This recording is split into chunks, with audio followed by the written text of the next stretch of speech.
Good afternoon. My name is Vicki Ayers, and I am the QuickBooks and Quoting Tech Support Specialist with Minutes Matter.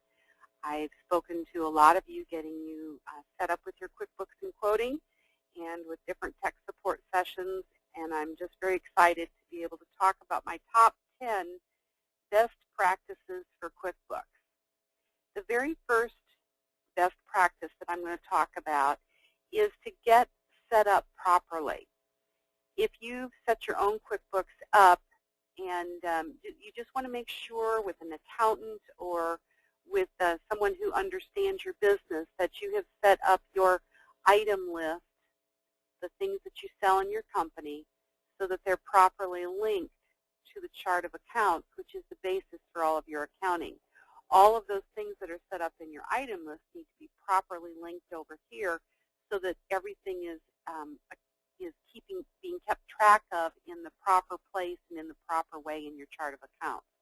Because your chart of accounts is basically the scoreboard for your company. It's where QuickBooks keeps track of everything that you need to know when it comes to the end of the year to, number one, do your taxes, and number two, to tell you things about your business so that you can make good decisions. So if you don't start out right, you can't do it right. And over time, an improper setup just compounds your problems and continues to go. So you want to make sure that you're set up properly. And if you need help doing that, you can always order some tech support time with me, and I'll look over your setup and make sure that everything is set up right. The second item is that you want to use the proper screens to enter transactions. QuickBooks is based on transactions and gives you different screens to do different kinds of transactions. You've heard the phrase that there's many roads to Rome. For example, there's several ways to enter a check in QuickBooks. Here's the register, the check register in this QuickBooks company file, and you could come right in here and just start typing in all the different things, like you would do in a regular paper register, but it is not our recommended method. It gets the job done, but you don't have as many choices about how to do the check and the things that we recommend to do with the check. Instead of entering in the register, we recommend that you go to the check writing screen. Now, here's an icon for that, one way to get there, or you can go to banking and write checks. So we're going to go use our icon, and that takes us to the check writing screen. And when you use the proper screen to enter your transactions in, you still get to put in the check number. You get to pick the proper account, the checking account that you're using for this particular check, put in the date, add your vendor, and then put in the amount and the items down here, these little tabs down here, this expense tab and the item tab. That's the choices that you don't get when you're in the check register. If you're paying for things that you sold as items to your customer or you're anticipating selling as items to your customer, you want to make sure that you choose the same item in this item tab as you sold to your customer on the invoice or estimate. So if you sold some trim here, right, type in the word trim, and that will take us to the items that start out with the word trim. You want to choose an item. When you're in the check register, we'll take a look at that right here, you can see that the only thing you would be able to do is choose a cost of goods account for trim. There you go. And you wouldn't be able to use an item. And there's so many things in QuickBooks that you can do and find out if you use items versus just keeping track of what your expenses were and what your income was. So if you start to think in items and use the proper screens, you'll get those features. Also, use general journal entries sparingly. Accountants love general journal entries. And you can see right here we've got company, and they're right down here for making general journal entries. and I'll show you that screen. Sometimes things that you do in QuickBooks where you're making adjustments or you're filling in a transaction or a field, it will actually automatically create a general journal entry for you in the background, and that is fine. But if you see a number that's, strange or not quite right when you're looking in your chart of accounts and you say, well, I think I'll just move that over from, fabric over to window treatments or something like that, and you start making general journal entries, you can have some unintended consequences. And so make sure that you use general journal entries sparingly. There are certain kinds of accounts that don't work well with general journal entries, like inventory and things like that. So just kind of stay away from general journal entries and leave those for the professionals. You know how when you watch something on television and it says, don't try this at home. And that's the first thing a kid wants to do then, is to go home and try that out. I hope that doesn't apply here, that you all are going to jump in here and say, well, I think I can make a general journal entry. Let's leave those for the professionals. The fourth best practice I'd like to talk about is the flow of a job in QuickBooks. When you learn what the flow is and you understand what all of the things that happen in QuickBooks when you do them, you can decide what parts you want to use and what parts you don't want to use. For example, I have taken the flow of a job and put it up here on my icon bar so that our customers can see what comes next, typically in a job. The first thing we would do is we would start creating an estimate. And the estimate would be our working document for the duration of the job. We don't turn estimates into invoices until we're finished. And you can see that I've got a little bit of a slow swirling thing there today. I hope that's not going to continue to be a problem. But the estimate opens up, and this would be the first thing that happens. Once you've created an estimate, then you would go out to your customer and you would show it to them, and they would say, yes, that's fabulous, I think I'll go ahead. And you would pick up a down payment from your customer, and then you would create an item on the estimate that shows that they made their down payment. We go over that in the down payment process. That's in the FAQ area of your QuickBooks and Quoting forum if you're a QuickBooks and Quoting customer. And let's take a look at a different one. This was just a sample one right there. But the next thing you do after you get the down payment item put onto your estimate is that you want to create a sales receipt for the down payment. And we have that icon up here for that. And you would create a down payment sales receipt using that icon.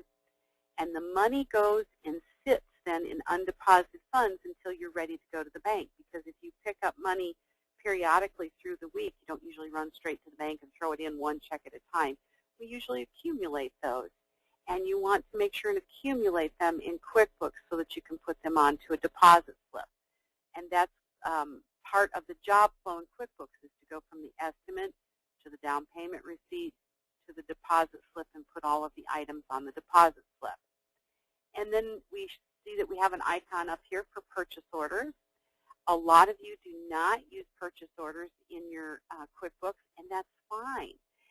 But it's a really cool feature, and it makes the rest of the job later on in QuickBooks so much easier because you've put the information onto the purchase order, and you can just let it flow from the purchase order directly onto a check or a credit card charge or to a bill to be paid later.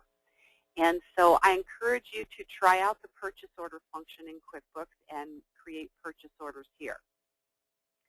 The next thing that happens is that all the bills start to come in that you sent all the purchase orders out for. Sometimes the bills come before the actual merchandise, in fact. So what will happen is that you'll start posting bills in QuickBooks if you want to use that feature. You don't have to use that feature. If you post a bill, it will create accounts payable for you. And when it creates accounts payable, you must use the pay bills then to pay those bills.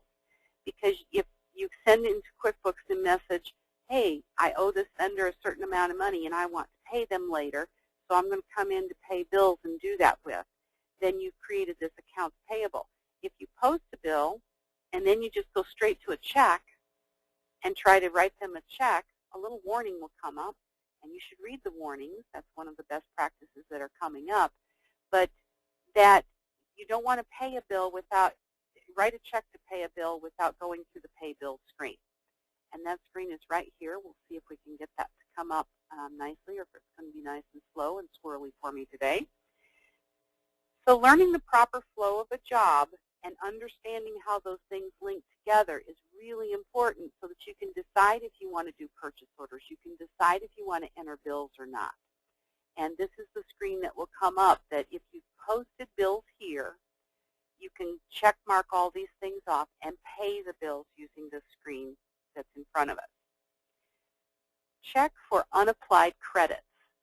Sometimes what happens in QuickBooks is that you might create a customer credit because you accepted a little more money than what the invoice was for, or you accepted money and didn't apply it to an invoice. And there's a couple of reports that will help you to watch for this, and it's really important to get these two things linked up before you run your reporting for your accountant. And the first report is found, is called Open Invoices, and it's found under Reports, Customers and Receivables, and Open Invoices. We'll go to Reports, Customers and Receivables, and Open Invoices. And that's how you get to that report. You can see that I actually created an Open Invoice icon for it earlier, so I can very quickly get to mine using this Open Invoice icon right up there. But you can see that we have Open Invoices, and there are no negative numbers on this, and that's correct. If you see negative numbers on one of these two different reports, you can tell that that's something that's not been applied properly, and you need to investigate a little bit more to get it cleaned up. The other report is unpaid bills, and we'll go to Reports, Vendors and Payables, and Unpaid Bills. This report does have some negative numbers. I've got some odd things going on here, and I actually know why these odd things happened as I was duplicating an issue that a customer was having here in my practice customer. And if you run this report and you find negative numbers, you know that you have problems here. And see this $10,000 check and a $10,000 bill. They have not been hooked together yet and applied to each other. So you would need to double-click on this check, and the information about the check comes up, and I would delete this check and then go on into the Pay Bills area and pay it and recreate the check number 461. This is a more difficult repair if you have already reconciled this check, and there's some more specific instructions that you would need to go through because you don't want to to delete reconciled transactions. So the important thing is run the report and see if you have any issues, and those two reports will help you find unpaid bills and open invoices. If there are any negative numbers, then do a little bit more investigation. Then don't use regular checks to pay your sales tax or payroll liabilities. I have up here a little icon that takes me directly to where I need to pay my sales tax, a special door that you want to carry money to the government through. You can also find that under Vendors, Sales Tax, and Pay Sales Tax. This screen right here, or this path right here, will take you to the same place as that. So we'll just click on that, and it takes us to where we need to pay our sales tax. And it defaults to the check date and show the sales tax due through on that. And what I recommend is that you make this check match the date that you're paying through. That's another best practices. Yes, it might be July the 15th that you're actually doing it. QuickBooks doesn't care what you date this for. The government cares when you send it in there, but QuickBooks will keep the payment and the liability all lined up in the same little accounting period if you make sure that this check date and this show sales tax due through is matching. The second thing about this is that when you get done here and you say, oh, I want to pay that, and you say, okay, it'll create the check for you right in your check register as though, you physically wrote that you manually went in and entered a check, except that it creates a very special kind of check that pulls your sales tax liabilities down. If you just go whipping out the right check screen right here and just start typing in, oh, the Indiana Department of Revenue, it won't even bring it up for me. Oh, it's Tennessee in this file. There we go, Tennessee Department of Revenue. And it'll say, oh, I don't think you should do. That was a message that there was a bill to pay there, and that was not correct either. But if you just come in here and just write a check and say, well, I think I owe $345.55, and then you come in here and you say, well, and that would be sales tax payable. I've got all of those things checked, so this check must be right. It will not be right, because this is not the right kind of check. It needs to have a check that's created using this screen right here to go through.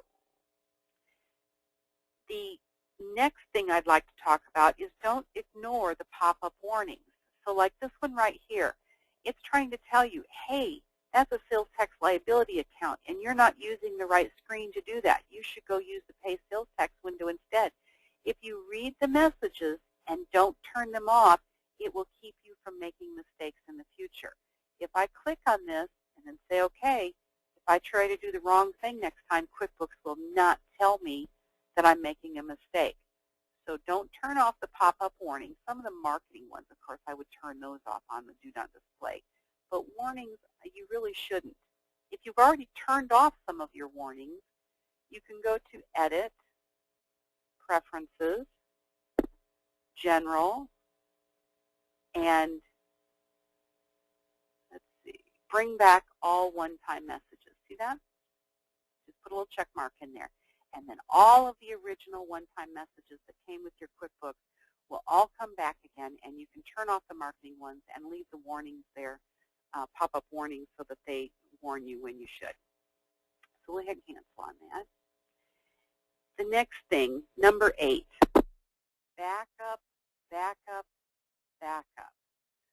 I have recently had several people contact me with problems trying to get their QuickBooks back on their computers because of recent natural disasters. Water is the enemy of QuickBooks or your computer, of your external hard drive. It's really important that you have an off-premise or an online backup as part of your backup process. I use Mozy.com, Debbie uses Carbonite.com, and both of those are excellent services for online backups. And it doesn't just back up my QuickBooks data, it backs up everything on my computer. I had a friend recently that bought a new computer, and within 3 months, her hard drive just crashed on her. And she had gotten Mozy for the first time. She put Mozy on that new computer, and she said that she contacted them, she had her new hard drive installed, and everything just kind of came out of the sky. She sat and watched the screen as everything just repopulated just like it was on her original computer.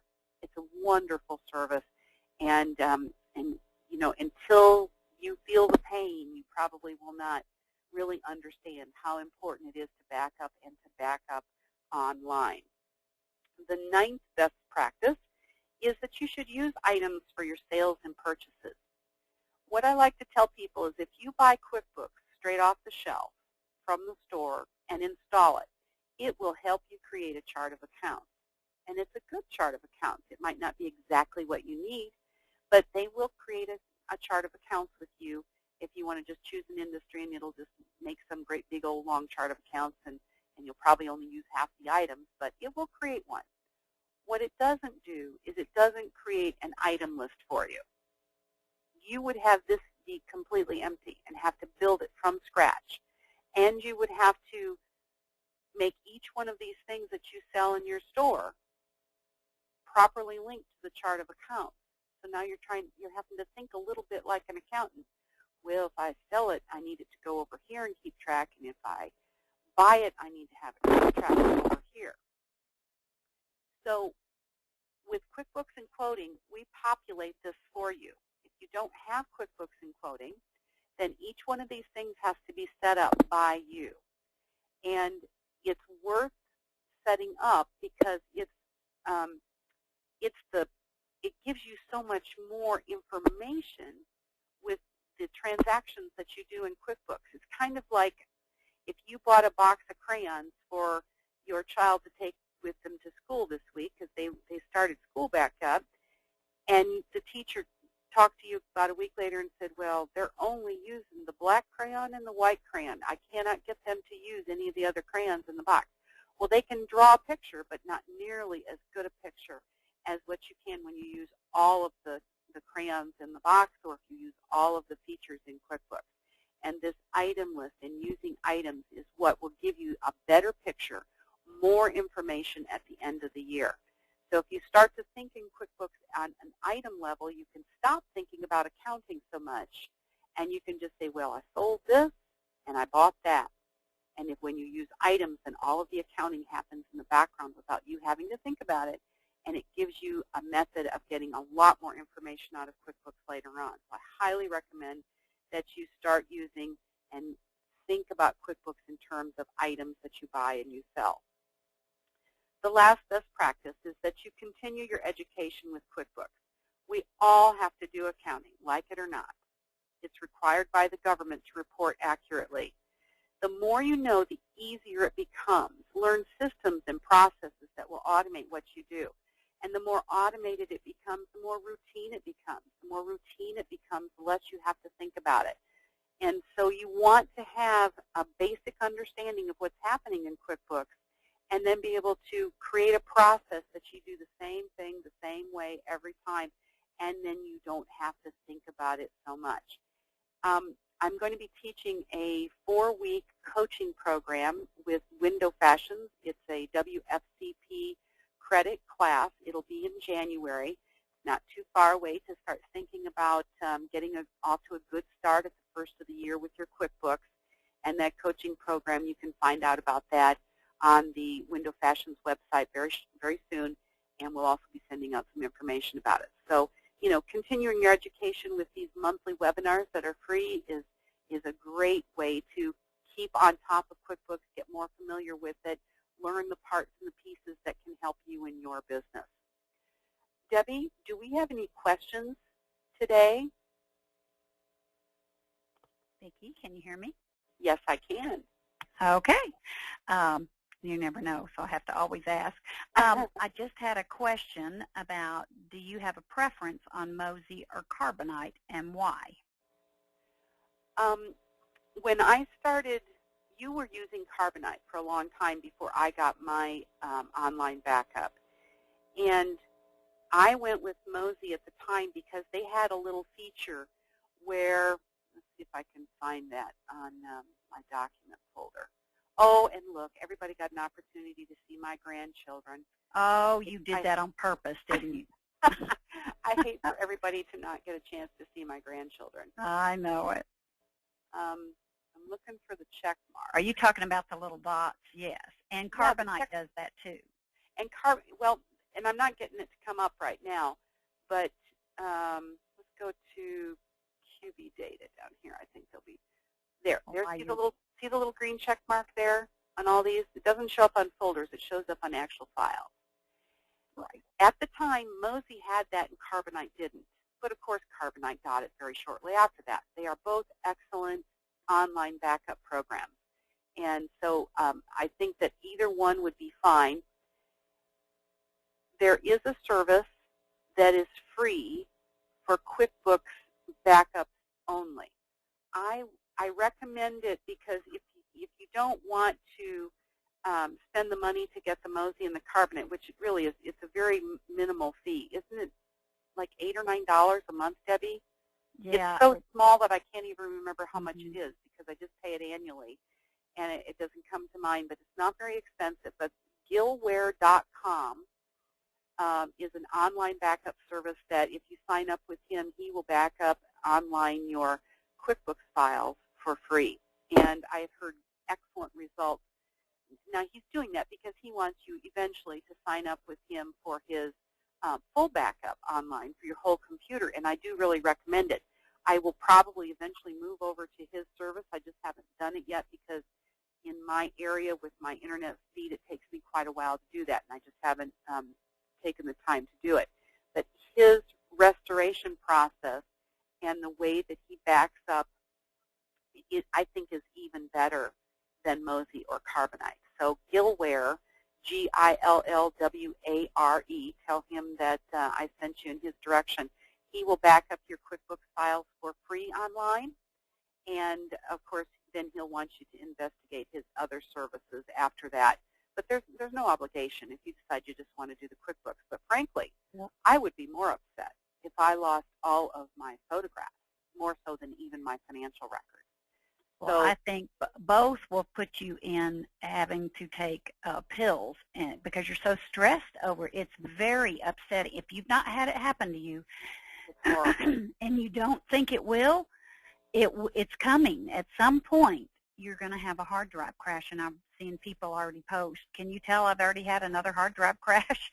And so it happens, and don't let it be you. And it's so comforting when you just start seeing what happened to somebody. You were just talking about, Vicki, how your files just start being populated back on your new computer or your new hard drive. Yeah. It's relief. Oh, my goodness, because it is terrible. So it is a good feeling. And my friend that I told you about that had the hard drive crash, she was doing the Mozy. She signed up for Mozy just because I nagged her to death about it. She didn't really think she needed it. She'd had a computer for 10, 15 years. She'd never had a hard drive crash. It wasn't until she got her new computer and the hard drive crashed within 3 months. She had the Mozy, and she will never go without the online backup, because when you think about losing all of your photographs, all of your documents that you've created as templates, all of your financial information, it's just heartbreaking. It's devastating almost. It's almost devastating to your mental health. It's just terrible. Well, and now, Vicki, what's funny is people are just popping on telling stories now on the chat window about there's no other stress like it. If you don't have one right now, this week, go do it. Get it set up. There's no excuse. It could happen to you tomorrow. Yeah, the last person I talked to thought she had really done it all right, because she had USB drives, she had her computer, and she had an external hard drive. Well, when they got flooded, all 3 of them were toast. Well, and that's another question. Backup. Is about the external hard drive. Is it okay to do that? But that's the exact reason why you should have both. Absolutely. Is because of water damage, of lightning. You don't know. That external hard drive's plugged into an outlet, which if you have lightning, or it could just fry it. That's right. That's a big one. So anyway, back up. Yeah. Now, I did want to say something. I love what you said about when you pay sales tax, there is a proper door to go through. QuickBooks sends you, or you're supposed to go through the proper door, the proper channel. And that's the way, just like with paying bills from a PO, if you do all those things right, and by joining the webinars that Vicki hosts every month, she touches on different parts and segments. But if you don't do things the right way, your QuickBooks is in a mess. And they're easy to do it the right way. I have a new saying that I love. Knowledge is power. And if you feel like you have the power, you have the knowledge, or you have the knowledge, and you get the power to do it the right way.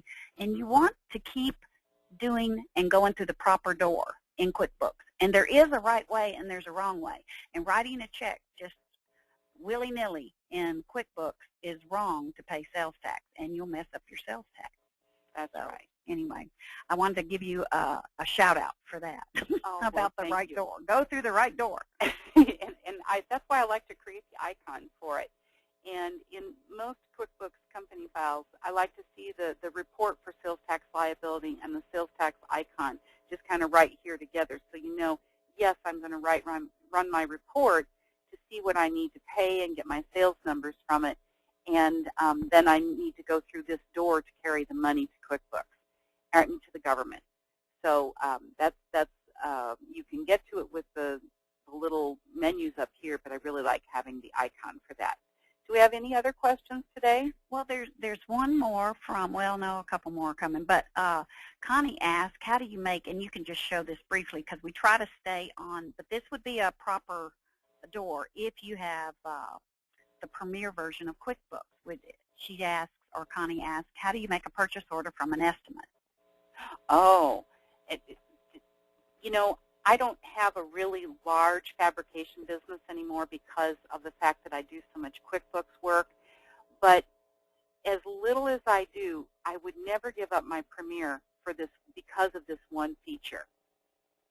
What we have here is a proposal, and this purchase order feature that is only available in Premier is buried like a little Easter egg underneath Create Invoices. When you click on the little drop-down arrow, see how they put that there? Now, why don't they give that its own little button? I think it's really important. I have no idea. I think but it's anyway, definitely worth it. It's just hiding right down underneath there, and you say Create a Purchase Order, and this is talking about classes. We won't talk about that right now. And then you want to click Create Purchase Order for selected items, and then say OK. And then it'll say, well, which things do you want to create a purchase order for? And so we'll say for the main fabric and the contrast fabric, and then we'll add the shipping item to it just so we don't forget to do that later. And then say OK. Takes those 3 items with all the customized information that you put on the estimate, pops right up here automatically. Now, it won't be $55 for shipping, so I would just flip that to 0 unless they tell you on the phone when they place the order that it's going to be $12.35, and then you can put it in. But now your purchase order is ready to go. You just pop in your vendor for that, and it's ready. And the thing is, once it's on the purchase order, you can let it flow, all of that customized information again, straight onto the check and then straight onto the credit card charge, anything. It just saves you so much time that is just fabulous with Premier. Now, you can do exactly the same thing. The only little part that's missing in Premier or Pro is that you can't get it to flow from the estimate to the purchase order. You have to add it on there. But if you have Premier, then you can use this automated feature that is that. And just notice, go ahead, Debbie. We have another question about how often do you purchase QuickBooks, and I responded to Trish every 2 to 3 years, and after 3 they sunset. Is that right? Absolutely. What will happen is the version 2012 is going to come out at the end of this month. I actually got a message yesterday that Pro Advisors we're going to get our copies within, I think, the next week, and we can play with them a little bit before you guys get yours and look at the new features and check things out. What will happen is that then it'll release, and then in May of 2012 they will say, okay, you guys, everybody that has 2009, we're not supporting that anymore. Your payroll won't work with it anymore. There's all kinds of things that, emailing, it just stops working in there because they're not supporting the older versions. When you think about it, Intuit as a company, they've got tech support people that need to know 2009, 2010, 2011, Pro, Premier, Accountant, POS, manufacturing. There's just so many things that they have to know the answers for and support that they just can't continue to support older years. So they've kind of shortened that up, and they've made a regular policy of bringing it out in the fall, letting you guys have about 6 months to get it done, and then sunsetting the older version in 2009. Now, I did have a customer who purchased last month. She really needed a new version, but she, 2012 was so close to coming out. If you buy 2011 right now, you can call customer service, and as soon as 2012 is available, you can go ahead and get it and just upgrade and ready to go. They don't, like one day before they release 2012, they don't say, well, you're stuck. You've just got to keep 2011. There is a way to get the upgraded version if you bought within so many days of the release of the new one. But anyway, 2 All right, to 3 here. Okay, all right, and then I've got another. Would you show how to, everybody loves this, and I love those icons too, how to create one of those icons? Okay, let's put the report up there that was the unpaid bills detail.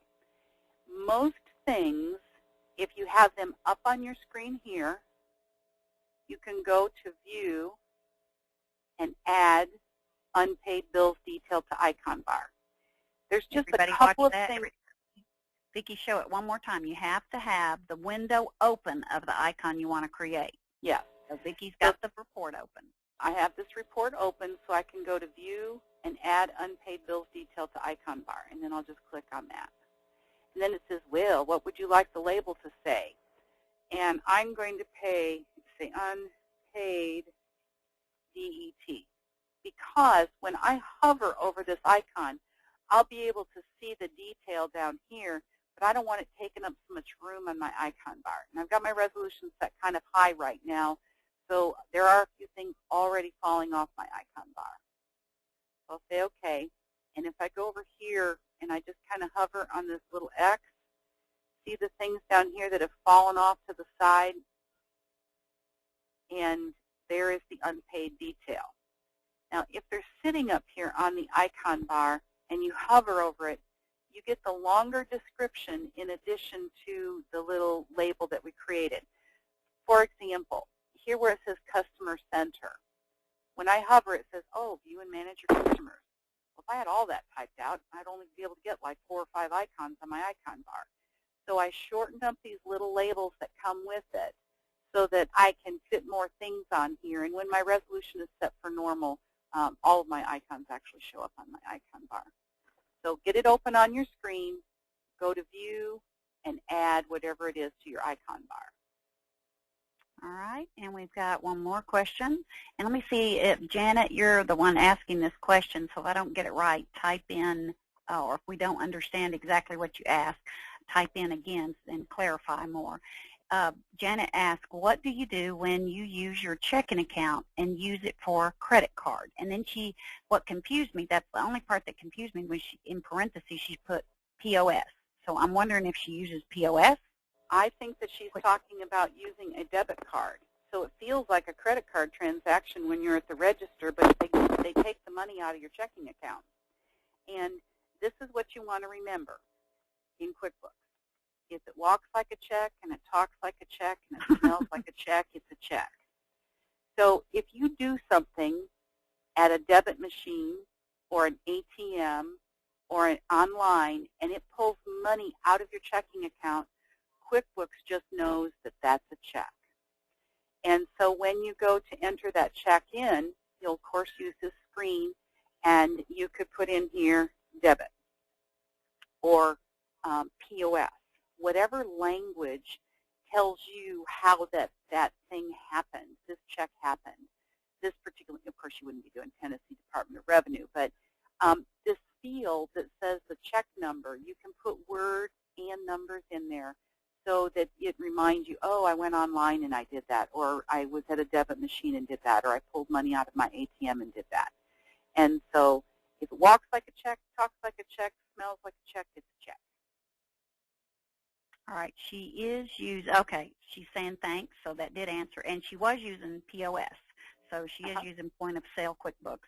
But I guess she just put that on. That's the only thing that confused me, but you're right. It walks like a check, talks like a check, it is a check. And do you have anybody, when I used to do what you're doing, play your role, I used to have people tell me they would enter credit card transactions in their checking account.